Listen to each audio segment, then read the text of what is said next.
வரத்தை கொடுத்து கொஞ்சமா நமக்கு அறிவு இருக்கா அப்படின்னு ஆண்டவனை பார்த்து அச்சுதன் கேள்வி பேசினார். அப்பந்தான் சிவபெருமான் பார்த்தார். நம்மளை பத்தி இவ்வளவு கேவலமா சொல்லணும்னா நம்ம அத்தானை தவிர யாராலும் முடியாது அப்படின்னு செவ்வரையில் குப்பை விலைக்கு சிவபெருமான் வெளியிலே வந்தார். கண்ணனை பார்த்து கடவுளார் கேள்வி பேசுகின்றார். என் மாப்பிள்ளை காட்டுக்குள்ள வந்து நின்று இப்படி கேவலமா பேசக்கூடாது.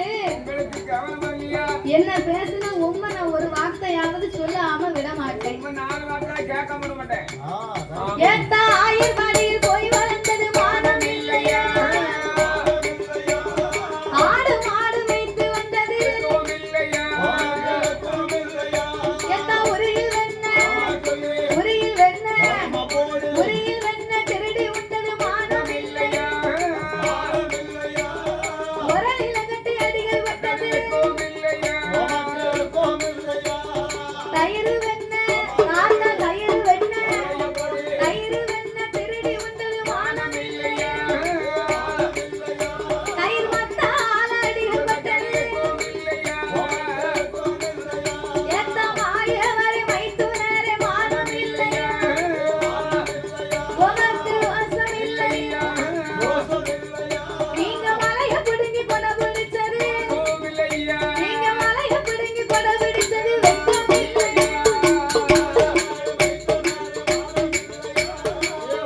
இல்லையா? நீங்க மலைய பிடுங்கி கொட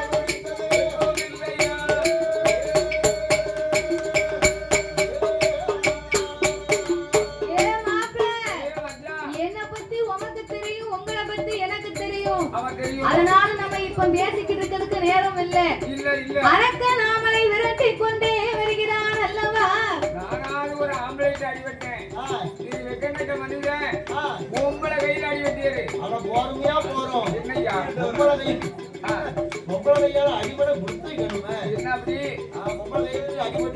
அப்ப வில்லு முடியட்டும்.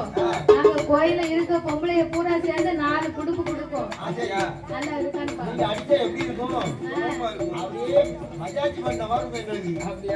நாங்க சும்மா கை வச்சு அடிப்போம். 1000 கால கொண்ட வாங்கிடுவேன் விளக்குமாறு. அது தெரியாமையா நீங்க கிட்ட அடி வாங்கணும்னு நினைக்கிறேன்.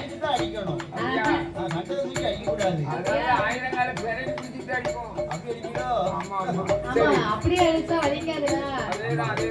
திருப்பி கொடுக்க கொடுக்கல.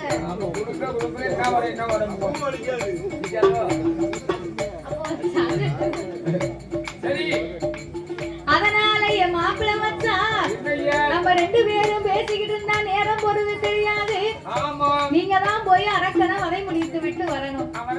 நான் போய் அரக்கனை வதை முடிக்கணுமா? என் ஆடு மாடெல்லாம் யார் மேய்ப்பா? நீரையா? நீ மாடு மேய்க்கக்கூடிய லாய்க்கு இல்லையா மாப்பிள்ளை?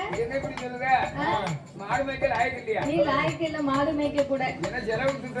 பக்கத்துல சந்தையில போய் வித்துட்டு வந்துருவீரு. அதனால உங்களை நம்பி மாட்டை ஆட்ட ஒப்படைக்க முடியாது. ஏ ஐயா, இன்னைக்கு எந்த குறையோடாவது நான் பாத்துக்கிடுவேன். ஆடு மாடை மேய்ச்சிக்கிட்டு நிற்கும். நீங்க போய் அரக்கனை வதை முடிச்சுட்டு வாங்க. அப்படி என்று சொன்ன போது அப்படியே ஆடு மாடுகளை ஒப்படைத்து விட்டு